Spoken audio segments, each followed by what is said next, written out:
கிட்டத்தட்ட பார்த்தீங்கன்னா, எனக்கு பல நாள் கனவு. அதுவும் என் சொந்த உழைப்புல நான் வாங்க போறேன்றதே பெரிய ஒரு விஷயம். ஆனாலும் பார்த்தீங்கன்னா, சில பேர் வந்து வீட்ட கஷ்டப்படுத்தி வாங்குவாங்க. எல்லாமே ஓனா பண்றாங்க. அது போக வீட்டையும் பார்த்து, அது போக அதில கொஞ்சம் கொஞ்சமா சேர்த்து வச்சு, அதில ஒரு பைக் எடுக்கணுன்றது எவ்வளோ பெரிய மிடில் கிளாஸ்க்குலாம் ஒரு இதா இருக்கும். ஆனாலும் பார்த்தீங்கன்னா, அதுக்கடுத்து இப்ப நம்மளுடைய பைக்க வேற அப்கிரேட் பண்ண போறோம்.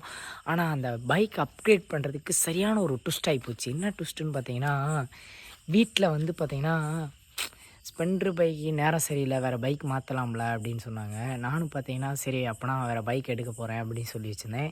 இந்த பைக்க போட்டு வேற பைக் எடுன்னு சொன்னாங்க. நானும் தெரியாத்தனமா அப்படின்ட்டேன். ஆ இப்ப என்னன்னு தெரியல. நான் இந்த ஸ்ப்ளெண்டர் பைக்கையும் வச்சிருக்கோம். விக்கணும்னு அந்த மனசு வரமாட்டேன்து. அது போக வந்து பார்த்தீங்கன்னா, ஆ R15 வாங்கணும்னு ஒரு ஆசையும் இருக்கு. அது ஒரு ஹாப்பினஸ்ஸாவும் இருக்கு. அதே டயத்துல ஒரு சின்ன சோகமாவும் இருக்கு. கிட்டத்தட்ட எனக்கு பிடிக்காத பைக்குன்னு சொன்னேன். ஆனா, இப்ப எனக்கு அந்த ஸ்ப்ளெண்டர் பைக் மேலேயும் சரியான ஒரு லவ்வுங்க. குடுக்க மனசே வர மாட்டேன்து. நீங்களா இருந்தா என்ன பதில் சொல்லுவீங்க உங்க வீட்ல? மறக்காம கமெண்ட் சொல்லுங்க. என்னால பதில் சொன்னா சொல்ல முடியாதுன்னு நெனைக்கிறேன். சரி பார்ப்போம். எல்லாரும் பார்த்து சேஃபா இருங்க. பாய்ங்க. ஆனா நம்மளுடைய பைக்கோடைய video, delivery video coming soon back. எல்லாரும் பாருங்க. பாய்ங்க.